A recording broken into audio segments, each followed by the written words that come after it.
Welcome to the Kitchen Sink University. I'm Eric Rosenblatt, and what should we learn today? I know. Let's learn how to pick a lock.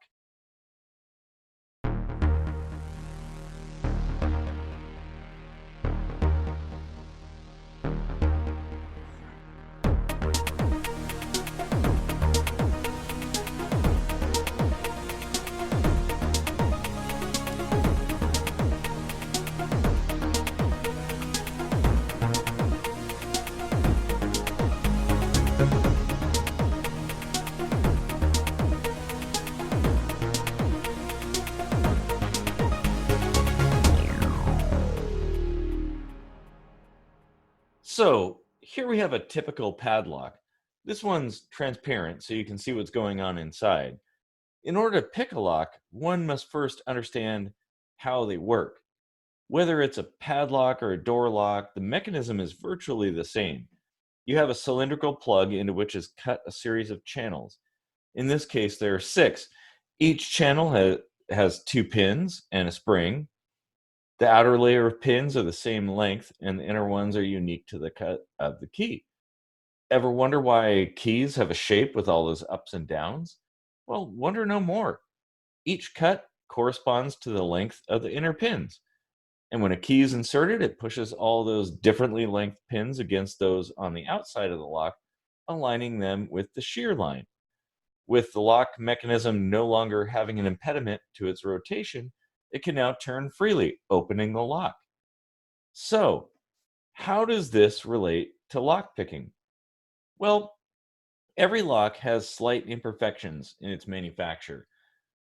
If you apply rotational pressure to the cylinder while pushing the pins close to the shear line, they'll often stick and be trapped along that plane, allowing you to push each one up until the pins no longer impede the rotation of the tumbler, and the lock can open. So, what tools do you need to pick a lock? Well, you'll need a tension wrench, and that takes the place of the rotational force of the key. And then you'll need some sort of a pick. That's a tool that allows you to selectively push the pins towards the shear line. The tension wrench can be inserted in this side or the other. It's just a matter of preference or circumstance.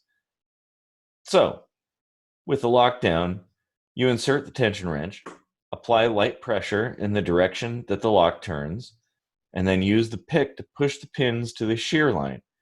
You may find you have to back off the pressure a bit or reset and start over if things get bound up. Just take your time and be patient. Once all of the pins are aligned, the lock will open. I highly recommend acquiring a practice lock like this so you can develop an understanding of how a lock works. In time, you'll be able to feel your way through it. And keep in mind, you don't need a set of professional tools. You can actually make your own picks out of a bobby pin or a paperclip.